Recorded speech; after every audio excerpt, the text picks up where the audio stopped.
I'm Sarah, a 40-year-old mother of two, married to John, the kindest man I know, who's been my unwavering support for nearly 2 decades.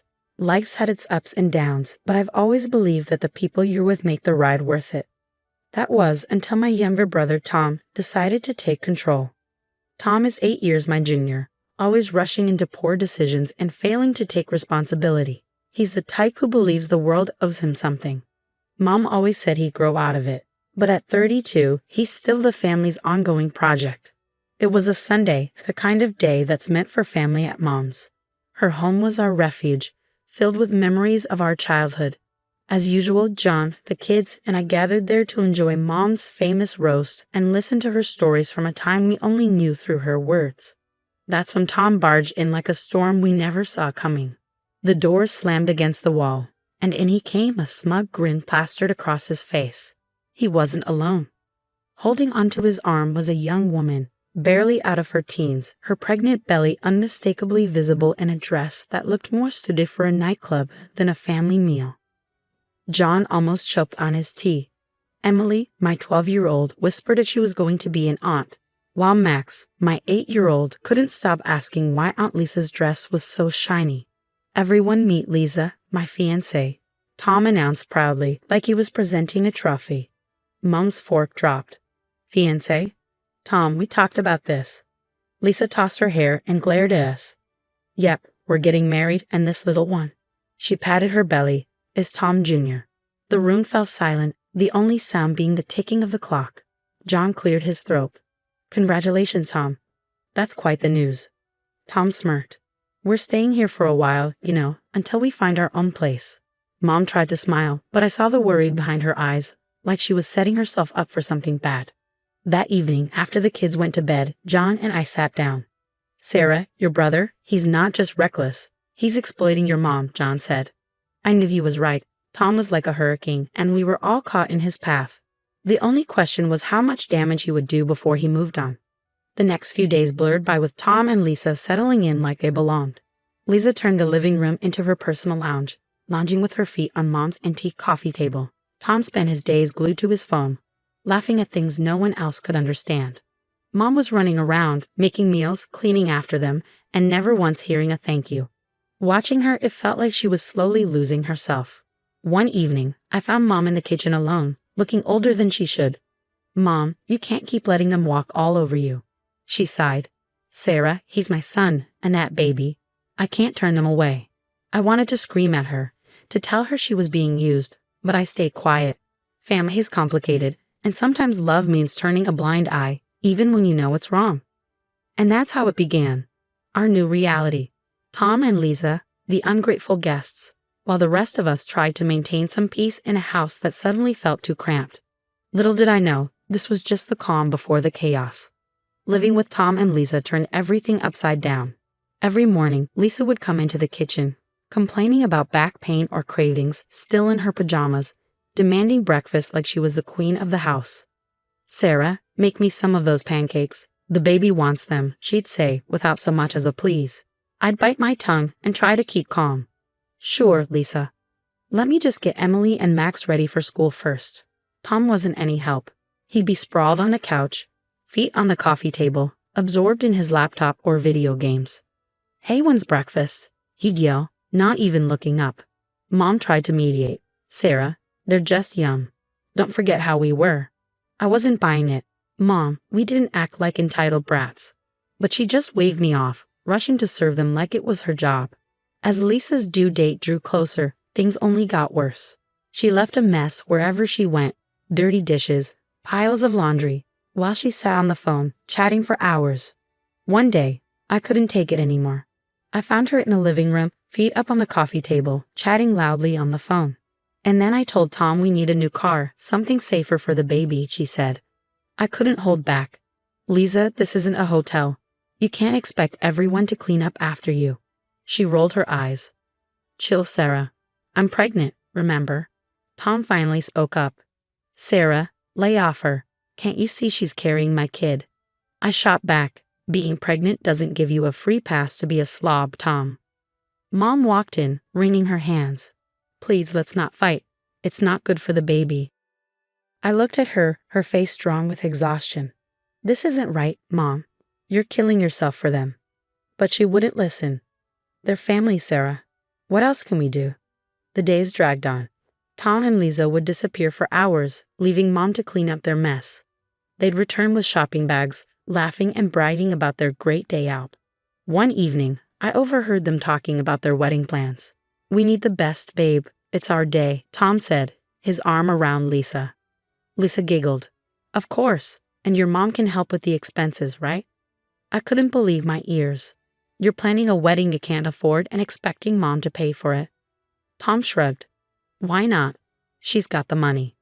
I was livid. You can't keep using Mom like your personal ATM, Tom. But they just laughed and kept planning, ignoring me completely. Life in Mom's house had gone from bad to unbearable. Lisa had given birth to a baby boy, Alex, and you'd think that would slow them down. But no, it only gave them more excuses. One morning, I walked into the kitchen to find Mom doing a mountain of dishes. Lisa was lounging on the sofa, cooing at Alex, while Tom played games on his phone. Morning, Mom. Why are you doing all these dishes? I asked, trying to keep my voice calm. Mom sighed. Lisa needs to rest, and Tom, well, Tom's busy. I turned to Lisa. Busy doing what? Lisa, you can't leave everything to Mom. Lisa shot me a glare. I just had a baby, Sarah. I can't stress myself out. Tom didn't even look up. Yeah, Sarah, back off. You don't know how tough it is. I couldn't believe it. Tough? You think sitting on your butt all day is tough? Mom tried to smooth things over. It's fine, Sarah. I don't mind. But I was beyond caring. No, it's not fine. You're not their maid. It was like talking to a wall. Tom and Lisa didn't care. They'd disappear for hours, leaving Mom to care for Alex. Then they'd come back with more shopping bags, bragging about their great deals. One day, I came across a receipt on the table. Lisa had bought a designer dress that cost more than what many people earn in an entire week. I confronted them immediately. Tom, how did you afford this? And why is Mom footing the bill for your lavish lifestyle? Tom shrugged casually, unaffected. She's our mom, Sarah. She wants to help. I was furious. Help? You're draining her dry. At that moment, Lisa smirked and added, if she's willing to do it, why not take advantage? What does it matter to you? I couldn't hold it in anymore. I needed to talk to Mom privately. Mom, you can't keep giving them money. They're taking advantage of you. Mom shook her head sadly. I can't just turn my back on them, Sarah, especially not Alex. I tried to reason with her. But they aren't even trying to help themselves. Tom isn't looking for work, and Lisa's blowing all your money. Mom looked away, her voice faint. I know, Sarah, but they're my children. I have to help them. I felt helpless, watching my family unravel. Tom and Lisa were like parasites, taking and taking without giving anything back. And Mom, bless her, was too kind to see it. I didn't know how much longer I could take it. I knew we were heading toward a breaking point, and I dreaded the moment it would come. Things took a turn for the worse when Mom suddenly fell ill. It happened so quickly. One moment she was fine, and the next she was bedridden and weak. I was by her side, holding her hand. Mom, you're going to pull through, I whispered, trying to sound more optimistic than I felt. She gave me a tired smile. I'm just exhausted, Sarah. I've had a full life. Tom and Lisa were nowhere to be found. They were probably off spending more of Mom's money. I couldn't contain my anger anymore. Where are they, Mom? Why aren't they here helping you? Her eyes were filled with sadness. They have their own lives, Sarah. Please don't be too hard on them. But I couldn't let it go. Their own lives. They're living off you, Mom, and now when you need them the most, they're nowhere to be found. Mom sighed deeply. It broke my heart to see her like this, worn out and resigned. Then the inevitable happened. Mom passed away quietly one night while I was there with her. Tom and Lisa were out, probably enjoying themselves, completely unaware of the tragedy at home. The funeral was a blur. I remember Tom and Lisa arriving, acting as though they were headed to a celebration instead of a mourning. Lisa wore a ridiculously short, flashy dress, definitely not appropriate for the occasion. People were whispering, and John squeezed my hand in silent support. After the service, Tom pulled me aside. Sarah, we need to talk about Mom's will. I was still reeling from the loss. Now? Can this wait, Tom? He wouldn't let it go. No, we need to discuss this. I know she left the house to me. We need to figure it out. I couldn't believe his nerve. Tom, Mom just passed away. Have some respect. But Tom was relentless. This is important, Sarah. I'm her son. I'm entitled to it. The day after the funeral, I went to Mom's house to start sorting through her things. When I got there, Lisa answered the door with a smug look. What do you want, Sarah? She sneered. Taken aback, I responded, I came to gather some of Mom's things. Lisa laughed harshly. Didn't you hear? This is our house now. Tom got everything. Tom appeared behind her, grinning. Yeah, Sarah. Mom changed her will. The house, the money, it's all mine. I couldn't believe what I was hearing. You're lying. Mom would never do that. Tom shrugged, unaffected. Believe what you want. The will is clear. This is my house now. I stood there in shock, on the doorstep of the house I grew up in, feeling like a stranger. It hit me hard. Not only had I lost my mother, but now I was losing my childhood home to my greedy brother and his manipulative wife. As I walked away, I knew this wasn't the end. I had to fight for what was right, for Mom, for my family, and for justice. But I had no idea how difficult the battle ahead would be. I was on edge as I walked into the notary's office. The entire situation felt surreal. Losing Mom was hard enough, but now fighting with Tom over her was something I never expected. Mr. Jacobs, the notary, was an old family friend. When he looked up at me, his expression was somber. Sarah, I'm so sorry for your loss. Let's get to the matter at hand. I nodded, trying to steady my breathing. Mr. Jacobs, Tom says Mom left everything to him. That can't be right. Mr. Jacobs shuffled through some papers. Let's see what the will says. Just then, Tom and Lisa walked in, both wearing smug expressions. Lisa shot me a victorious smirk. Ready to lose, Sarah? I ignored her and focused on Mr. Jacobs. He cleared his throat and began reading the will. My heart raced. And to my son Tom, I leave. I braced myself. The sum of $5,000. Tom's face turned red. What? That's it. Mr. Jacobs continued. And to my daughter Sarah, I leave the family home and the remainder of my estate. I couldn't believe it. A wave of relief and disbelief flooded over me. Lisa was furious. This is impossible. She promised us the house. Mr. Jacobs gave them a stern look. There's more. It seems your mother updated her will a month ago after expressing concerns about undue pressure from certain family members. Tom's face turned crimson. She wanted me to have the house. I couldn't help but feel a sense of justice.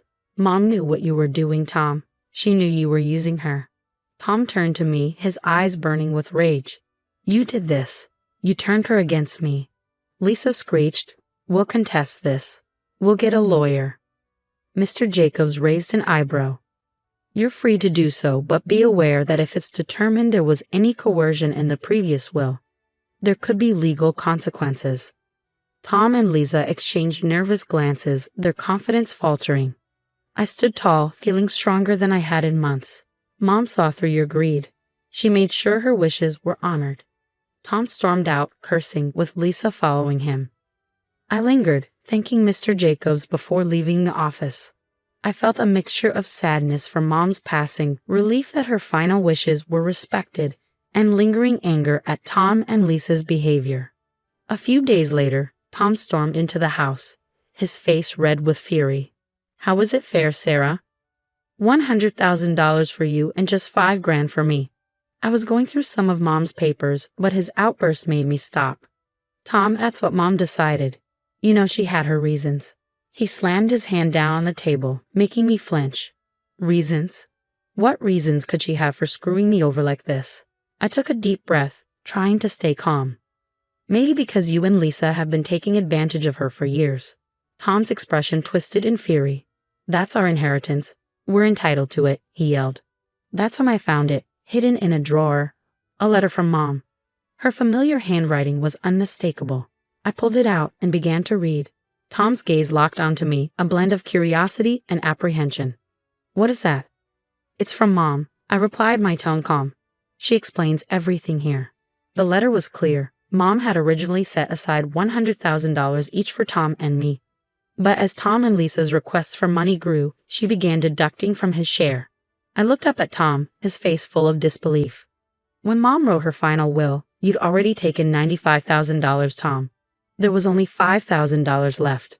Tom staggered back as though struck. No, that can't be right. I felt a rush of anger. It's all there, Tom. Every cent you and Lisa took was subtracted from your inheritance. He looked dazed, his eyes darting around as if searching for answers. But I didn't know. That's the problem, Tom, I snapped, frustration evident in my voice. You never cared enough to know. He collapsed into a chair, his face buried in his hands. What have I done, Sarah? I set the letter aside, feeling a mix of sympathy and exasperation. You've done this to yourself, Tom. You made these choices. Tom left the house that day, shattered. I watched him go, a sense of justice flooding me, but also a profound sadness. Our family had been torn apart, not just by sorrow, but by greed and ignorance. The house, once a battlefield for family conflicts, now felt eerily silent. Tom and Lisa had cut all ties with me. Part of me found relief, but another part was left to grapple with the mess they'd caused. As I sat in the living room, staring at the walls that had witnessed so much, my friend Jenna called. Sarah, have you heard about Tom? I braced myself. No, what now? She hesitated. He's been seen around town looking for work. And Lisa? She's out with different men, acting like she's single. My heart sank. And Alex, their son. No sign of him, Sarah. It's like they've forgotten they have a child. I slammed my fist on the table, fury bubbling up. They're irresponsible, self-centered. They don't deserve him. Jenna tried to soothe me. Sarah, maybe you could do something about this. Her words sparked a thought. You're right. I'll fight for Alex. He shouldn't suffer because of them. The following day, I met with a lawyer, a no-nonsense woman named Miss Rivera. I recounted everything, my voice shaky with resolve. So you want to fight for custody of your nephew? Miss Rivera asked, her eyes sharp. I nodded firmly. Yes, he's in a toxic environment. I want to give him a better life. Miss Rivera leaned in. It won't be easy, Sarah. But if you're ready, I'll stand by you. I felt a surge of determination. I'm ready. I'll do whatever it takes. The legal battle that ensued was brutal.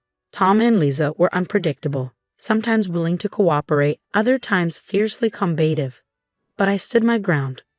One evening, after a particularly difficult court session, John wrapped me in his arms. You're doing the right thing, Sarah. It's tough, but it's the right thing. I leaned into his embrace, worn out but hopeful. I just want Alex to be safe, to have a family that loves him. When the judge granted me temporary custody of Alex, it was bittersweet. The boy was confused and scared, but slowly he began to trust us. Emily and Max showered him with affection, and he brought new joy to our home. Tom's reaction was a mix of anger and defeat. You've taken everything from me, Sarah. I faced him, my voice steady. I'm protecting Alex, something you should have done. As Tom stormed out, I realized our relationship may never be repaired. But this wasn't about us. It was about a boy who needed a stable home. Life with Alex was a new chapter. Sure, there were difficulties, but there was also laughter and love.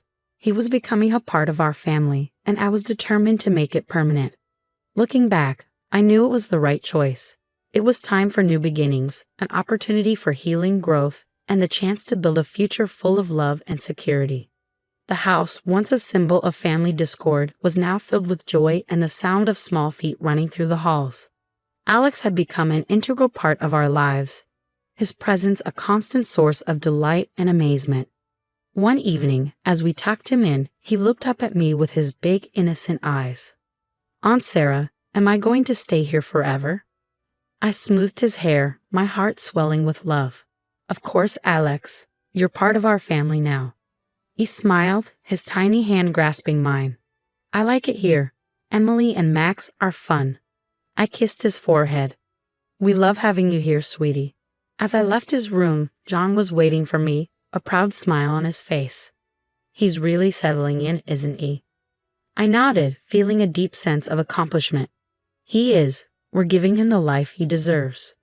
The next day, I received a call from Miss Rivera. Sarah, it's official. The court has granted you full custody of Alex. I nearly dropped the phone, overwhelmed with joy. Thank you, Miss Rivera. Thank you so much. After hanging up, I shared the good news with the family. Emily and Max cheered, enveloping Alex in a group hug. Even John's eyes were wet with tears. "We're a family now," John said, his voice choked with emotion. "A real, complete family." The journey had been long and full of challenges, but we were stronger for it. One day, while we were all in the garden, Alex came running up to me with a dandelion in his hand. "Look, Aunt Sarah. I made a wish." I crouched down to his level. "And what did you wish for?" He grinned, his eyes sparkling. "I wish we'd all be together forever." I hugged him tight. "That's the best wish, Alex.